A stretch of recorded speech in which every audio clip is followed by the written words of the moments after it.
avons commencé en fait au Congo en 1994. Nous avons commencé par l'Est du Congo.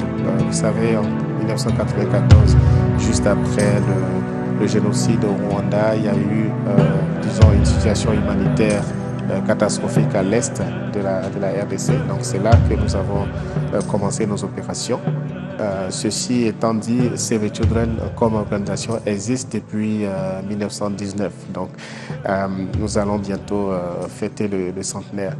Donc nous avons commencé et ensuite nous avons commencé à l'est du pays. Ensuite nous avons étendu le programme au niveau de Kinshasa et au niveau aujourd'hui du Kasaï central, de l'Omami. Et nous avons aussi des projets dans d'autres provinces comme le Haut-Katanga, comme la Chopo, etc. etc. Donc, au niveau du bilan, je peux dire qu'il est quand même assez mitigé parce que nous avons travaillé beaucoup pour pousser, pour faire en sorte qu'il y ait l'adoption de la loi portant protection de l'enfant. Nous avons aussi beaucoup œuvré dans ce qui concerne les interventions directes au niveau du support au système de santé pour améliorer l'accès des enfants aux soins de santé. Nous avons aussi fait des interventions directes en ce qui concerne l'amélioration du système éducatif pour améliorer l'accès des enfants au niveau à l'école. Dans beaucoup de provinces, nous avons eu à construire des centres de santé et des écoles à cet effet. Nous avons aussi mis en place beaucoup de réseaux qu'on appelle des réseaux communautaires de protection de l'enfant qui permettent à chaque communauté de pouvoir être familiarisée aux droits de l'enfant, mais aussi de pouvoir prendre la responsabilité de faire des alertes et de répondre lorsque les droits de l'enfant sont violés et au vu de cette communauté-là. Donc, il y a eu beaucoup d'actions qui ont été entreprises, que ce soit au niveau local, que ce soit au niveau national. Aujourd'hui, nous sommes dans une situation au niveau de faire des programmes au niveau central, c'est-à-dire appuyés par des plaidoyers, des actions de plaidoyer, par des coalitions avec les autres organisations pour faire avancer un certain nombre d'agendas ici en RDC. Donc, c'est ce que je peux dire pour l'instant en termes de bilan. Et on espère pouvoir avoir beaucoup plus d'impact dans les prochaines années ou les prochains mois à venir. Cet enfant est malnutri. La maman vit à un niveau socio-économique très bas. Donc, heureusement que Save est là. C'est avec les moyens que Save nous donne, les médicaments que Save nous donne, que nous pensons que nous pouvons récupérer cet enfant. Puisque sans cet apport, c'était difficile, puisque les moyens, la maman ne dispose pas. Chaque enfant doit pouvoir accomplir son cycle normal de développement. Alors, nous sommes des adultes parce que nous avons été un jour des enfants et nous avons pu arriver à ce stade parce que nous avons, d'une façon ou d'une autre, joui de certains droits. Donc, ce qui est important et ce qui est vraiment unique pour ce rapport, c'est de montrer au monde d'adultes ce qu'il y a à faire ou comment... D'abord, il faut voir la situation des enfants de ce monde, des enfants d'aujourd'hui qui seront des adultes de demain. Et deuxièmement, de voir qu'est-ce qu'il y a à faire pour que ces enfants-là puissent être demain des forces de production pour l'humanité. Il faut situer les avancées dans le sens de ce qui a été, les engagements qui avaient été pris par tous les États. Comme vous vous souvenez que à l'orée de l'an 2000, les États se sont engagés dans ce qu'on appelle les objectifs du millénaire pour le développement. Et parmi ces objectifs, il y avait des objectifs qui étaient focalisés sur, disons, la lutte contre la mortalité infantile et même aussi la favorisation de la scolarisation de l'enfant. Et donc, il y a eu déjà ces cadres-là qui ont existé et qui ont fait que les États se sont engagés dans des programmes ambitieux afin d'améliorer la situation de l'enfance. Donc, la plupart des pays qui figurent dans ce rapport-là, surtout les pays d'Afrique subsaharienne, ont eu à améliorer la situation de l'enfant dû à ces engagements qui ont été pris dans le cadre des objectifs du millénaire pour le développement. Et ici en RDC, évidemment, il y a eu, comme vous le savez certainement, le cadre de l'accélération de la lutte contre la mortalité infantile et maternelle et qui a été mise en place. Il y a eu beaucoup de programmes qui ont été engagés afin d'améliorer la situation de l'enfant. Il y a surtout, au niveau national, la loi portant protection de l'enfance qui a défini les contours de ce que les adultes doivent faire pour protéger les droits de l'enfant et pour faire en sorte que l'enfant puisse avoir un développement harmonieux. Il y a aussi, vous le savez, il y avait beaucoup d'enfants qui étaient en situation en dehors de l'école ici. Et ces dernières années, il y a eu beaucoup d'efforts qui ont été faits pour améliorer l'enrôlement des enfants dans les écoles. Et donc, tous ces facteurs-là mis en place ont permis quand même d'atteindre un certain niveau de progrès qui est assez visible, palpable. Mais il y a encore beaucoup de choses à faire au niveau de l'enfance en général pour arriver à des progrès qui soient vraiment considérables et qui puissent permettre de dire que nous sommes dans un pays où il fait bon de vivre comme enfant. Mine. Ces progrès qui ont été faits, comme je l'ai dit, se situent au niveau de la mortalité infantile qui a baissé dans ce pays. Il se situe aussi au niveau de la scolarisation, de l'enrôlement des enfants dans les écoles. Il se situe aussi au niveau de tout l'environnement qui permet aux enfants de pouvoir vivre. Donc, il y a eu ces progrès-là et il faut les saluer. Cela étant dit, nous sommes dans un processus. Donc, il faut donner aussi de la considération aux efforts et aux actions qu'il faut entreprendre pour arriver au niveau où nous voulons atteindre.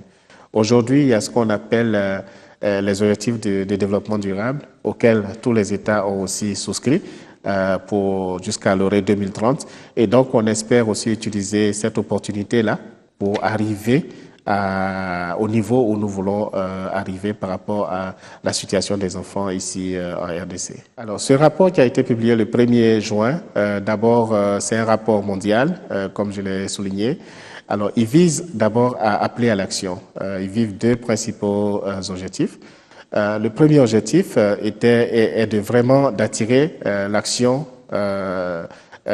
des gouvernants, des pouvoirs publics sur le fait qu'ils doivent investir pour les biens sociaux, les services sociaux de base pour les enfants, afin que les enfants puissent pouvoir accomplir leur enfance et puissent pouvoir être des adultes qui vont constituer la force de production et la base de l'économie de demain. Donc ça, c'est le premier objectif. Le deuxième objectif, c'était de faire en sorte que, au vu de la situation de chaque pays, que les gouvernements puissent pouvoir prendre des actions concrètes afin d'arriver à mettre en œuvre l'agenda des objectifs de développement durable, parce que les gouvernements se sont engagés à faire en sorte, à travers tous ces objectifs de développement durable, à faire en sorte que la situation soit meilleure dans les différents pays. Donc, le deuxième objectif, c'était vraiment de pouvoir appeler les pouvoirs publics et toute la population à pouvoir prendre des actions concrètes pour en arriver là. Donc, c'était les deux objectifs qui étaient visés par ce rapport. Et évidemment, de façon subsidiaire, attirer l'attention de tout le monde sur le fait qu'un enfant a besoin d'être accompli comme enfant pour pouvoir être un adulte responsable demain. Il ne faudrait pas que l'enfance soit écourtée, l'enfance soit volée, comme on l'a intitulé, pour que on arrive à cette situation dramatique. Parce qu'aujourd'hui, si un enfant interrompt son enfance pour être en charge d'une famille, évidemment, ça, ce sont des choses qu'il ne faut pas. Ou alors, si un enfant interrompt son enfance parce qu'il est obligé de travailler, ce n'est plus un enfant. Et donc, il faut vraiment faire en sorte que l'enfant puisse être dans son domaine de définition, puisse grandir et se développer au niveau physique, au niveau mental, au niveau social et psychologique, et pour arriver à une situation où il sera un adulte responsable demain. Alors, c'est presque les mêmes pays que l'indice de développement humain qui sont un peu à la tête de ce rapport, c'est-à-dire les pays nordiques, Norvège, Finlande et autres, qui sont des pays où il fait le plus bon vivre d'être enfant. Il fait bon d'être enfant dans ces pays-là. Alors, qu'est-ce qu'ils ont? Ils ont fait, c'est vrai que ces pays ont intégré très tôt et très rapidement le fait que l'enfant a des droits et ces droits-là doivent être respectés. Donc, c'est-à-dire que ici, on ne parle pas de besoins, on parle de droits. Donc, le droit à la vie, c'est un droit primordial, fondamental.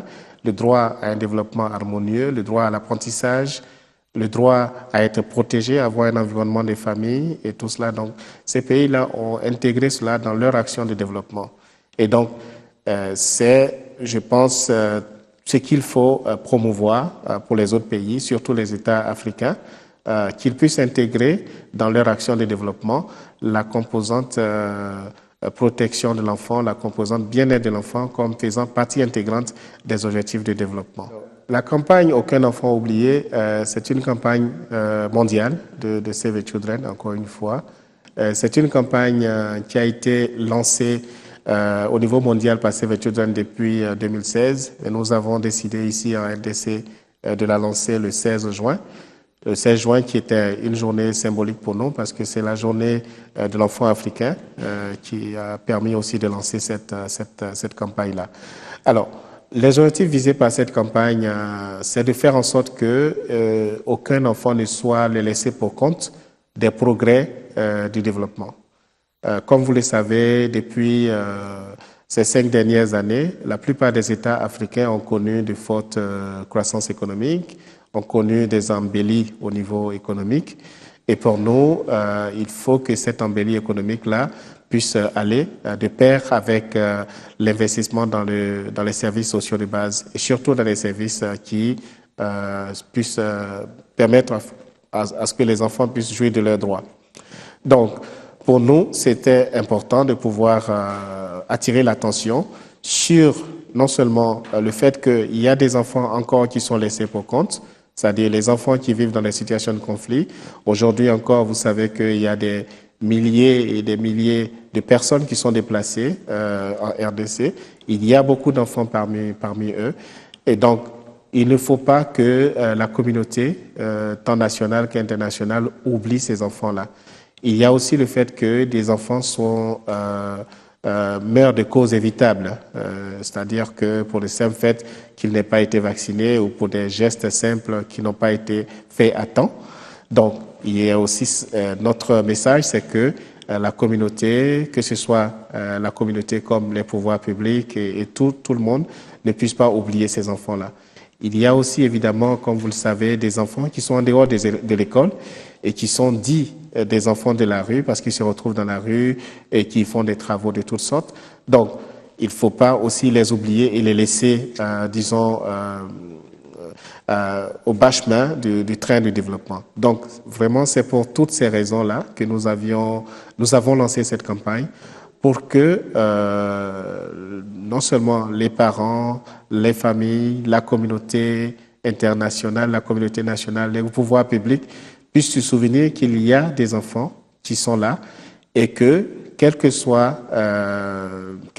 les progrès qu'on peut effectuer au niveau économique, si on n'associe pas notre avenir dans ces progrès-là, évidemment, on va vers la perte. Donc, il fallait lancer ce message fort-là pour que l'attention soit tirée sur ces enfants-là qui sont délaissés pour compte. Alors, la campagne, pour l'instant, va aller jusqu'en 2018, fin 2018.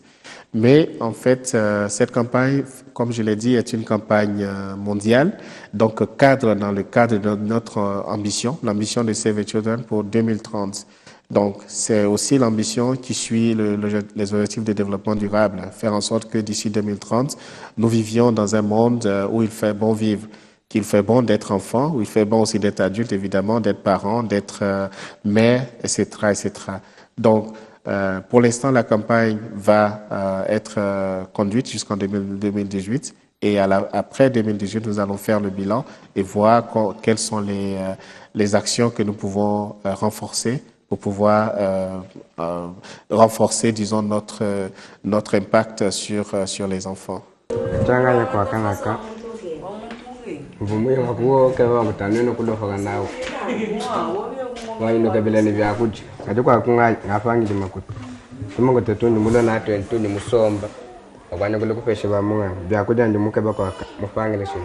Actuellement, il y a une situation très difficile au niveau des Kasaï.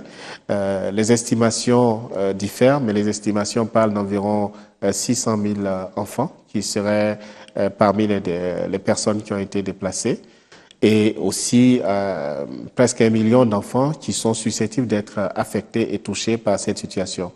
Donc, évidemment, notre message, c'est de demander à tous ceux qui le peuvent, que ce soit la communauté, les communautés locales, la communauté nationale, les pouvoirs publics, à tous ceux qui peuvent aider à mettre fin à cette situation pour que les enfants puissent revenir dans leur environnement normal, les enfants puissent retourner à l'école, puissent avoir la possibilité d'avoir accès aux soins, que les enfants puissent vivre dans un environnement qui les protège et non dans un environnement qui puisse les exposer à d'autres dangers plus grands. Les difficultés rencontrées par les enfants sont la préoccupation de Save the Children. Donc, évidemment, nous allons les diffuser, nous allons les documenter et nous allons les diffuser dans les prochains rapports que nous allons écrire, parce que pour nous, il est important d'être la voix des enfants. C'est vrai, quand nous disons la voix, c'est pas que nous sommes seulement des porte-parole, mais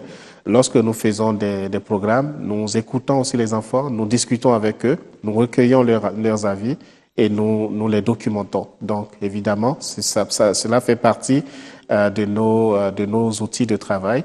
Nous avons des documents comme produit qu'on appelle la situation des droits de l'enfant, où nous allons poursuivre, parler de cette situation dramatique qui se passe actuellement, non seulement au niveau du Kasaï, mais aussi dans d'autres endroits du pays, parce que il faut pas oublier aussi les Kivu, il faut pas oublier les autres endroits où les enfants sont privés de leurs droits les plus élémentaires. Alors, au niveau du Kasaï, c'est vrai que pour l'instant, nous avons commencé à seulement documenter et recueillir les interventions là-bas. Les enfants ont actuellement peur, évidemment. Ils ont peur parce que ils ont peur de pouvoir surtout de perdre leur année scolaire. Vous savez que il y a du fait des déplacements, il y a beaucoup d'enfants qui n'ont pas été en mesure de pouvoir passer les examens dans certaines contrées. Et c'est vrai qu'il y a d'autres qui ont pu le passer, mais beaucoup d'enfants ont peur de pouvoir perdre leur année scolaire.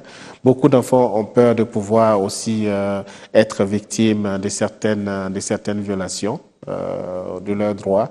Donc, c'est la peur qui se lit sur le visage des enfants. Mais il y a aussi de l'espoir pour eux parce qu'ils pensent qu'ils peuvent évidemment aller dans n'importe quel milieu. Si ces milieux-là sont suffisamment sensibilisés de leurs droits, ces milieux-là pourront les protéger également. Donc, je pourrais dire que c'est un sentiment de mélange de peur et d'espoir pour l'avenir que les enfants ressentent en ce moment. Alors, les indicateurs, c'est plus précisément le taux de mortalité des enfants dans les pays, les indicateurs sur lesquels nous sommes basés pour le rapport enfance volée. Donc, d'abord, il y a le taux de mortalité infantile des enfants de moins de 5 ans. Il y a aussi au niveau de la malnutrition, les retards de croissance chez les enfants. Donc, le pourcentage d'enfants âgés de 0 à 59 mois, on voit un peu, quand on prend cette portion des enfants, le taux de retard de croissance. Il y a aussi le taux de fréquentation scolaire que nous avons utilisé. Il y a aussi le pourcentage d'enfants âgés de 5 à 14 ans qui travaillent effectivement, que nous avons utilisé comme indicateur. Il y a aussi le mariage des adolescentes, donc le pourcentage des filles âgées de 15 à 19 ans qui vivent en situation de couple, qui sont mariées. Il y a aussi, disons, le taux de naissance chez les adolescentes, donc les filles qui n'ont pas encore atteint 18 ans et qui ont pu faire un enfant. Et il y a évidemment les populations, la proportion de déplacements forcés par les conflits. Et enfin, il y a les taux d'homicide infantile qui sont liés au conflit. Donc, ce sont les indicateurs que nous avons utilisés et que nous avons extraits dans différents rapports qui existent dans chaque pays pour pouvoir définir cet indice-là, l'indice de privation de l'enfance. Donc, ce sont des indicateurs qui sont, je dirais, consensuels, qui sont approuvés, agréés par tout le monde. Et nous avons voulu justement utiliser des chiffres sur lesquels tout le monde est d'accord pour pouvoir produire ce rapport-là. Les problèmes qui sont liés aux enfants nous concernent tous. Nous avons été d'abord enfants, nous avons été tous enfants. Nous avons des enfants. Pour ceux qui n'ont pas des enfants, nous sommes des parents en devenir. Donc, nous devons nous sentir concernés par tout ce qui concerne les droits des enfants. Donc, nous devons aussi, en tant que parents ou en tant que personnes qui prennent en charge ces enfants-là, pouvoir connaître ces droits des enfants, qui sont des droits basiques, des droits fondamentaux, et nous devons les appliquer partout où nous nous trouvons. Il ne faut pas qu'on dise toujours que c'est les autres qui vont venir le faire ou c'est les pouvoirs publics. Nous pouvons faire chacun quelque chose à tous les niveaux. Le simple fait d'amener son enfant se faire vacciner, ça fait partie des droits de l'enfant. Le simple fait de faire enrôler son enfant à l'école, ça fait partie des droits. Donc, je voulais appeler la population à avoir ce sens-là envers les enfants. Et j'appelle aussi les pouvoirs publics à pouvoir favoriser tout cet environnement en augmentant les investissements publics en rapport avec les services sociaux de base.